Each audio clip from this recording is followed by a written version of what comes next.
भारत देश को योग, ध्यान, अध्यात्म, रहस्य और चमत्कारों का देश माना जाता है। वेद, पुराण, रामायण और महाभारत में ऐसे हजारों घटनाक्रम और वस्तुओं के बारे में वर्णन मिलता है जिन पर आधुनिक युग में शोध जारी है। चमत्कार और विज्ञान की ऐसी ऐसी अजीब बातें हैं जिनमें से कुछ की वैज्ञानिक पुष्टि होने के बाद उन पर अब सहज ही विश्वास किया जाने लगा है। प्राचीन काल में ऐसी वस्तुएं थी जिनके बल पर देवता या मनुष्य असीम शक्ति और चमत्कारों से परिपूर्ण हो जाते थे। उन वस्तुओं के बगैर व्यक्ति खुद को असहाय मानता था। कहते हैं कि ऐसी वस्तुएं आज भी किसी स्थान विशेष पर सुरक्षित रखी हुई हैं। आइए जानते हैं उन्हीं में से 10 चमत्कारिक वस्तुओं के बारे में। हो सकता है कि आप ढूंढें या तपस्या करें तो आपको भी ये वस्तुएं मिल जाएं। कल्प वृक्ष। वेद और पुराणों में कल्प वृक्ष का उल्लेख मिलता है। कल्प वृक्ष स्वर्ग का एक विशेष वृक्ष है। पौराणिक धर्म ग्रंथों और हिंदू मान्यताओं के अनुसार ये माना जाता है कि इस वृक्ष के नीचे बैठकर व्यक्ति जो भी इच्छा करता है वो पूर्ण हो जाती है। पुराणों में इस वृक्ष के संबंध में कई तरह की कथाएं प्रचलित हैं। इसके अलावा कुछ विद्वान मानते हैं कि पारिजात के वृक्ष को ही कल्प वृक्ष कहा जाता है। पद्म पुराण के अनुसार पारिजात ही कल्पतरु है, जबकि कुछ का मानना है ये सही नहीं है। पुराण तो बहुत बाद में लिखे गए। दरअसल कल्प वृक्ष को कल्प वृक्ष इसलिए कहा जाता है कि इसकी उम्र एक कल्प बताई गई है। एक कल्प 14 मनवंतर का होता है और एक मनवंतर लगभग 30 करोड़ 84,48,000 वर्ष का होता है। इसका मतलब कल्प वृक्ष प्रलय काल में भी जिंदा रहता है। पुराणों के अनुसार समुद्र मंथन के 14 रत्नों में से एक कल्प वृक्ष की भी उत्पत्ति हुई थी। समुद्र मंथन से प्राप्त ये वृक्ष देवराज इंद्र को दे दिया गया था और इंद्र ने इसकी स्थापना सुरकानन वन में कर दी थी। माना जाता है कि धरती के किसी न किसी कोने में आज भी कल्प वृक्ष कहीं न कहीं जरूर होगा। हो सकता है ये हिमालय के किसी दुर्लभ स्थान पर मिले। अक्षय पात्र। अक्सर ये चमत्कारिक अक्षय पात्र प्राचीन ऋषि मुनियों के पास हुआ करता था। अक्षय का अर्थ जिसका कभी क्षय या नाश न हो। दरअसल एक ऐसा पात्र जिसमें से कभी भी अन्न और जल समाप्त नहीं होता। जब भी उसमें हाथ डालो तो खाने की मनचाही वस्तु निकाली जा सकती है। महाभारत में अक्षय पात्र संबंधित एक कथा है। जब 5 पांडव द्रौपदी के साथ 12 वर्षों के लिए जंगल में रहने चले गए थे, तब उनकी मुलाकात कई तरह के साधु संतों से होती है। कुटिया बनाकर रहने के बाद उनके यहाँ भ्रमणशील साधु संतों के जत्थे उनसे मिलने के लिए या कुटिया में प्रवास करने के लिए आते थे। अब पांडवों सहित द्रौपदी के समक्ष यही प्रश्न होता था कि वे 6 प्राणी अकेले भोजन कैसे करें और उन सैकड़ों हजारों के लिए भोजन कहां से लाएं। तब पुरोहित धौम्य उन्हें सूर्य की 108 नामों के साथ आराधना करने के लिए कहते हैं। युधिष्ठिर इन नामों का बड़ा आस्था के साथ जप करते हैं। अंत में भगवान सूर्य प्रसन्न होकर युधिष्ठिर के पास प्रकट होकर पूछते हैं कि इस पूजा अर्चना का आशय क्या है। युधिष्ठिर कहते हैं कि हे प्रभु, मैं हजारों लोगों को भोजन कराने में असमर्थ हूँ। मैं आपसे अन्न की अपेक्षा रखता हूँ। किस युक्ति से हजारों लोगों को खिलाया जाए ऐसा कोई साधन मांगता हूँ। तब सूर्यदेव एक तांबे का पात्र लेकर उन्हें कहते हैं, युधिष्ठिर, तुम्हारी कामना पूर्ण हो। मैं 12 वर्ष तक तुम्हें अन्न दान करूंगा। ये तांबे का बर्तन मैं तुम्हें देता हूँ। तुम्हारे पास फल, फूल, शाक आदि 4 प्रकार की भोजन सामग्रियां तब तक अक्षय रहेंगी जब तक कि द्रौपदी परोसती रहेगी। तांबे का वो अक्षय पात्र लेकर युधिष्ठिर प्रसन्न हो जाते हैं। कथा के अनुसार द्रौपदी हजारों लोगों को परोसकर ही भोजन ग्रहण करती थी। जब तक वो भोजन ग्रहण नहीं करती, पात्र से भोजन समाप्त नहीं होता था। जनश्रुति के अनुसार इसी तरह का अक्षय पात्र आज भी हिमालय के साधुओं के पास है। ये पात्र सूर्य की साधना से ही प्राप्त होता है। कर्ण के कवच कुंडल। भगवान कृष्ण ये भली भांति जानते थे कि जब तक सूर्य से प्राप्त कर्ण के पास उसका कवच और कुंडल है, तब तक उसे कोई नहीं मार सकता। ऐसे में अर्जुन की सुरक्षा की कोई गारंटी नहीं। उधर देवराज इंद्र भी चिंतित थे क्योंकि अर्जुन उनका पुत्र था। तब कृष्ण ने देवराज इंद्र को एक उपाय बताया और फिर देवराज इंद्र एक ब्राह्मण के भेष में पहुंच गए कर्ण के द्वार। देवराज भी सभी के साथ लाइन में खड़े हो गए। कर्ण सभी को कुछ न कुछ दान देते जा रहे थे। बाद में जब देवराज का नंबर आया तो दानी कर्ण ने पूछा, विप्रवर, आज्ञा कीजिए, किस वस्तु की अभिलाषा लेकर आए हैं। विप्र बने इंद्र ने कहा, हे महाराज, मैं बहुत दूर से आपकी प्रसिद्धि सुनकर आया हूँ। कहते हैं कि आप जैसा दानी तो इस धरा पर दूसरा कोई नहीं है। तो मुझे आशा ही नहीं, विश्वास है कि मेरी इच्छित वस्तु तो मुझे अवश्य आप देंगे ही। फिर भी मन में कोई शंका न रहे, इसलिए आप संकल्प कर लें, तभी मैं आपसे मांगूंगा, अन्यथा आप कहें तो मैं खाली हाथ ही चला जाता हूँ। कर्ण ने तैश में आकर जल हाथ में लेकर कहा, हम प्रण करते हैं विप्रवर, अब तुरंत मांगिए। तब इंद्र ने कहा, राजन, आपके शरीर के कवच और कुंडल हमें दान स्वरूप चाहिए। एक पल के लिए सन्नाटा छा गया। कर्ण ने इंद्र की आंखों में झांका और फिर दानवीर कर्ण ने बिना एक क्षण भी गवाए अपने कवच और कुंडल अपने शरीर से खंजर की सहायता से अलग किए और ब्राह्मण को सौंप दिए। इंद्र ने तुरंत वहां से दौड़ ही लगा दी और दूर खड़े रथ पर सवार होकर भाग गए। तभी आकाशवाणी हुई, देवराज इंद्र, तुमने बड़ा पाप किया है।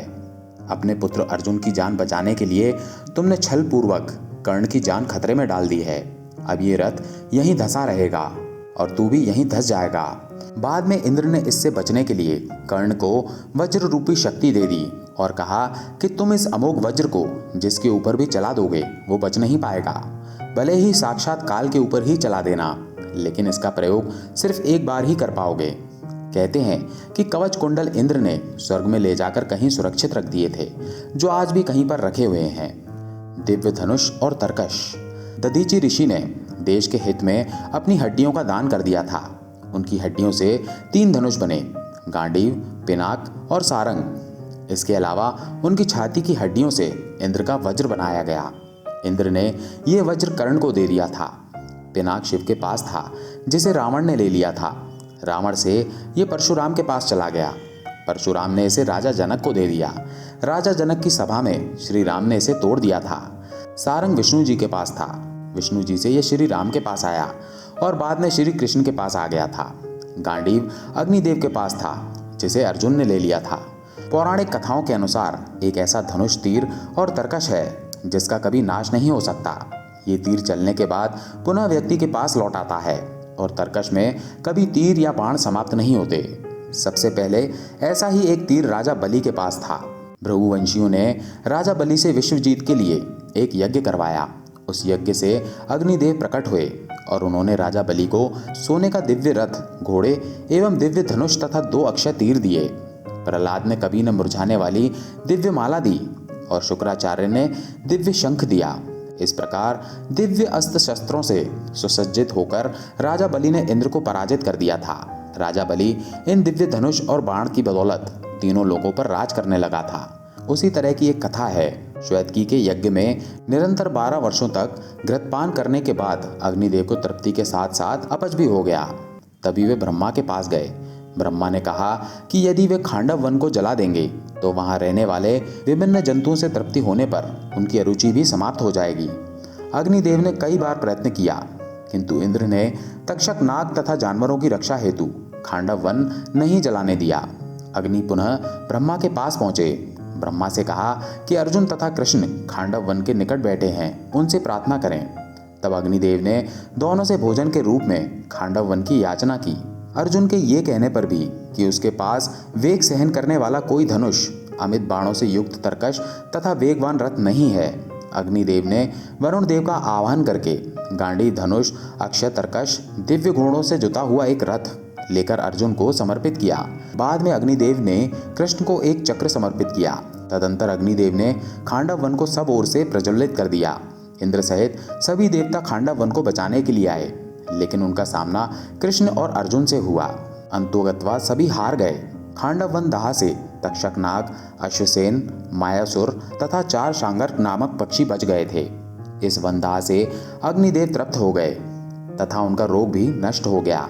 इसके अतिरिक्त गांडीव धनुष और अक्षय तरकश भी दिव्य अस्त्रों में शामिल हैं। कहते हैं कि गांडीव धनुष अलौकिक था। यह धनुष वरुण के पास था। वरुण ने इसे अग्निदेव को दे दिया था और अग्निदेव से अर्जुन को प्राप्त हुआ था। यह धनुष देव, दानव तथा गंधर्वों से अनंत वर्षों तक पूजित रहा था। वो किसी शस्त्र से नष्ट नहीं हो सकता था तथा अन्य लाख धनुषों की समता कर सकता था। जो भी इसे धारण करता था उसमें शक्ति का संचार हो जाता था। अर्जुन के अक्षय तरकश के बाण कभी समाप्त नहीं होते थे। गति को तीव्रता प्रदान करने के लिए जो रथ अर्जुन को मिला उसमें अलौकिक घोड़े जुते हुए थे, जिसके शिखर के अग्रभाग पर हनुमान जी बैठे थे और शिखर पर कभी ध्वज लहराता था। इसी के साथ उस रथ में अन्य जानवर विद्यमान थे जो भयानक गर्जना करते थे। पारसमणि का जिक्र पौराणिक और लोक कथाओं में खूब मिलता है। इसके हजारों किस्से और कहानियां समाज में प्रचलित हैं। कई लोग ये दावा भी करते हैं कि हमने पारस मणि देखी है। मध्य प्रदेश के पन्ना जिले में जहां हीरे की खदान है, वहां से 70 किलोमीटर दूर दनवारा गांव के एक कुएं में रात को रोशनी दिखाई देती है। लोगों का मानना है कि कुएं में पारस मणि है। पारस मणि की प्रसिद्धि और लोगों में इसके होने को लेकर इतना विश्वास है कि भारत में कई ऐसे स्थान हैं जो पारस के नाम से जाने जाते हैं। कुछ लोगों के आज भी पारस नाम होते हैं। पारस मणि की विशेषता, पारस मणि से लोहे की किसी भी चीज को छुआ देने से वो सोने की बन जाती थी। इससे लोहा काटा भी जा सकता है। कहते हैं कि कौओं को इसकी पहचान होती है और ये हिमालय के आसपास ही पाई जाती है। हिमालय के साधु संत ही जानते हैं कि पारस मणि को कैसे ढूंढा जाए, क्योंकि वे ये जानते हैं कि कैसे कौवे को ढूंढने के लिए मजबूर किया जाए। अश्वत्थामा की मणि। मणि एक प्रकार का चमकता हुआ पत्थर होता है। मणि को हीरे की श्रेणी में रखा जा सकता है। इन्हीं में से कुछ मणियां चमत्कारिक थीं। जिसके भी पास मणि होती थी वो कुछ भी कर सकता था। रावण ने कुबेर से चंद्रकांत नाम की मणि छीन ली थी। वही मणि आजकल बैद्यनाथ मंदिर में विद्यमान है। द्रोणाचार्य के पुत्र अश्वत्थामा के पास एक चमत्कारिक मणि थी, जिसके बल पर वो शक्तिशाली और अमर हो गया था। अश्वत्थामा द्रोणाचार्य के पुत्र थे। द्रोणाचार्य ने शिव को अपनी तपस्या से प्रसन्न करके उन्हीं के अंश से अश्वत्थामा नामक पुत्र को प्राप्त किया। अश्वत्थामा के पास शिव जी द्वारा दी गई कई शक्तियां थीं। वे स्वयं शिव का अंश थे। जन्म से ही अश्वत्थामा के मस्तक में एक अमूल्य मणि विद्यमान थी, जो कि उसे दैत्य, दानव, शस्त्र, व्याधि, देवता, नाग आदि से निर्भय रखती थी। इस मणि के कारण ही उस पर किसी भी अस्त्र शस्त्र का असर नहीं हो पाता था। द्रौपदी ने अश्वत्थामा को जीवन दान देते हुए अर्जुन से उसकी मणि उतार लेने का सुझाव दिया।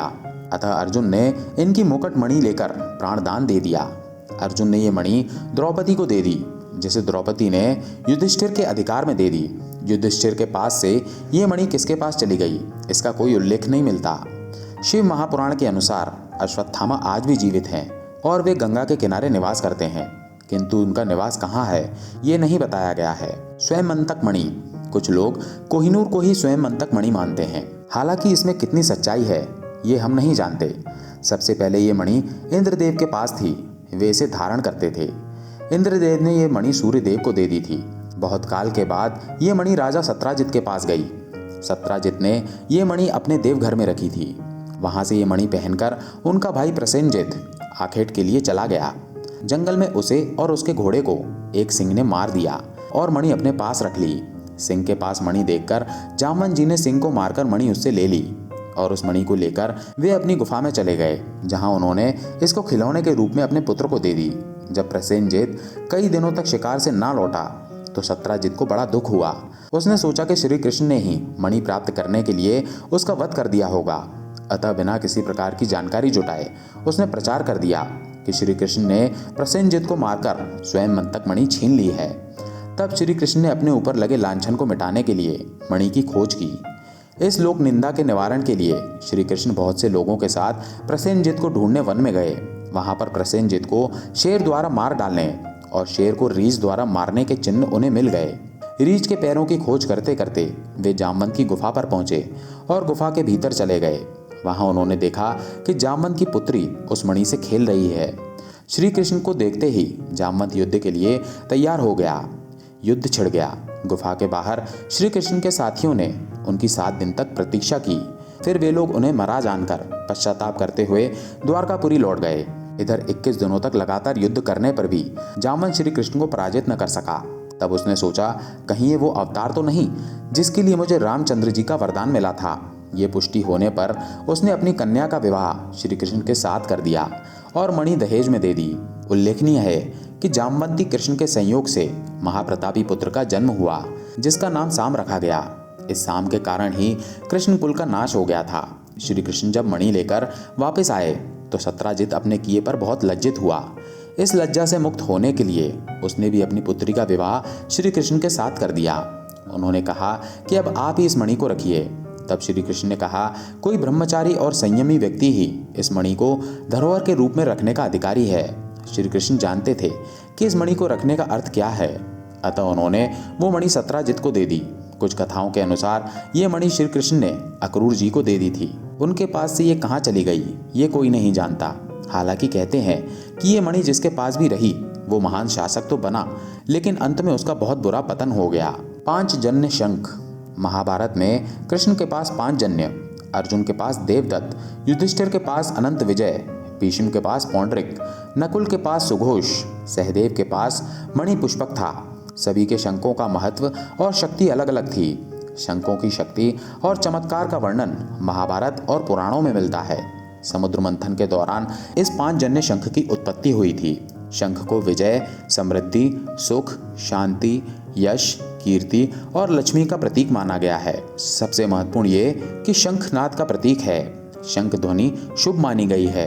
हालांकि प्राकृतिक रूप से शंख कई प्रकार के होते हैं। इनके 3 प्रमुख प्रकार हैं: दक्षिणावर्ती शंख, मध्यावर्ती शंख तथा वामावर्ती शंख। इन शंखों के कई उप प्रकार होते हैं। प्रमुख शंख लक्ष्मी शंख, गौमुख शंख, कामधेनु शंख, विष्णु शंख, देव शंख, चक्र शंख, पौंड्रुक शंख, सुघोष शंख, गरुड़ शंख, मणिपुष्पक शंख, राक्षस शंख, शनि शंख, राहु शंख, केतु शंख, शेषनाग शंख, कश्यप शंख आदि प्रकार के होते हैं। लेकिन पांचजन्य शंख इन सभी से अलग था। भगवान श्री कृष्ण के पास पांचजन्य शंख था। कहते हैं कि ये शंख आज भी कहीं मौजूद है। इस शंख के हरियाणा के करनाल में होने के बारे में कहा जाता है। माना जाता है कि ये करनाल से 15 किलोमीटर दूर पश्चिम में काशवा व बहलोलपुर गांव के समीप स्थित पाराशर ऋषि के आश्रम में रखा था, जहां से ये चोरी हो गया। यहाँ हिंदू धर्म से जुड़ी कई बेशकीमती वस्तुएं थीं। मान्यता है कि भगवान श्री कृष्ण ने महाभारत युद्ध के बाद अपना पांचजन्य शंख पाराशर ऋषि के तीर्थ में रखा था। हालांकि कुछ लोगों का मानना है कि श्री कृष्ण का ये शंख आदि बद्री में सुरक्षित रखा है। महाभारत युद्ध में श्री कृष्ण अपने पांचजन्य शंख से तांडव सेना में उत्साह का संचार ही नहीं करते थे, बल्कि इससे कौरवों की सेना में भय व्याप्त हो जाता था। इसकी ध्वनि सिंह गर्जना से भी कहीं ज्यादा भयानक थी। इस शंख को विजय व यश का प्रतीक माना जाता है। इसमें 5 उंगलियों की आकृति होती है। हालांकि पांचजन्य शंख अब भी मिलते हैं, लेकिन वे सभी चमत्कारिक नहीं है। इन्हें घर को वास्तु दोषों से मुक्त रखने के लिए स्थापित किया जाता है। ये राहु और केतु के दुष्प्रभावों को भी कम करता है। कौस्तुभ मणि। मंथन के दौरान 5वां रत्न था कौस्तुभ मणि। कौस्तुभ मणि को भगवान विष्णु धारण करते हैं। महाभारत में उल्लेख है कि कालिय नाग को श्री कृष्ण ने गरुड़ के त्रास से मुक्त किया था। उस समय कालिय नाग ने अपने मस्तक से उतारकर श्री कृष्ण को कौस्तुभ मणि दे दी थी। ये एक चमत्कारिक मणि है। माना जाता है कि इच्छाधारी नागों के पास ही अब ये मणि बची है, या फिर समुद्र की किसी अतल गहराइयों में कहीं दबी पड़ी होगी। हो सकता है कि धरती की किसी गुफा में दफन हो ये मणि। संजीवनी बूटी। ये एक ऐसी जड़ी है जिसको खाने से जब तक उसका असर रहता है तब तक व्यक्ति गायब रहता है। ये एक ऐसी बूटी है जिसका सेवन करने से व्यक्ति को भूत भविष्य का ज्ञान हो जाता है। क्या सचमुच ऐसा है? क्या संजीवनी बूटी होती है? आजकल वैज्ञानिक पारे, गंधक और आयुर्वेद में उल्लेख कई प्रकार की जड़ी बूटियों पर शोध कर रहे हैं और इसके चमत्कारिक परिणाम भी निकले हैं। आयुर्वेद और अर्थवेद में उल्लेख है कि इस तरह की जड़ी बूटियां होती हैं जिसके प्रयोग से स्वर्ण बनाया जा सकता है। सोने के निर्माण में तेल या कंद जड़ी बूटी का बहुत बड़ा योगदान माना जाता है। ऐसी भी औषधियां होती हैं जो व्यक्ति को फिर से जवान बना देती हैं। औषधियों के बल पर व्यक्ति 500 वर्षों तक निरोगी रहकर जिंदा रह सकता है। माना जाता है कि जड़ी बूटियों के बल पर जहां सभी तरह के दुख दर्द दूर किए जा सकते हैं, वहीं धनवान भी बना जा सकता है। जड़ी बूटियों से सम्मोहन टीका भी बनाया जाता है। जड़ी बूटियों के माध्यम से धन, यश, कीर्ति, सम्मान आदि सभी कुछ पाया जा सकता है।